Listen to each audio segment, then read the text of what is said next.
আমরা এখন দাঁড়িয়ে আছি একটি সুবিশাল প্রাচীন বটগাছের নিচে। হাওড়ায় এটি অবস্থিত। এর অলৌকিকতা এবং প্রাচীনতায় যা কোনো অংশে কম নয় এবং মানুষকে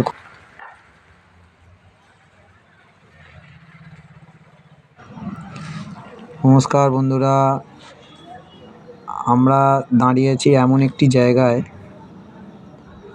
যেটি দেখতে অতি সাধারণ হলেও এর আধ্যাত্মিকতা এবং প্রাচীনতায় খুবই সুপ্রসিদ্ধ। হয়তো অনেকেই এই জায়গার নাম জানে না।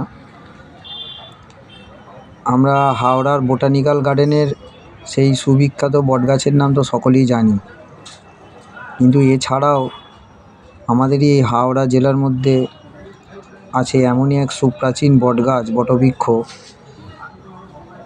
যা দেখলে সত্যিই অন্যরকম মনে হয়।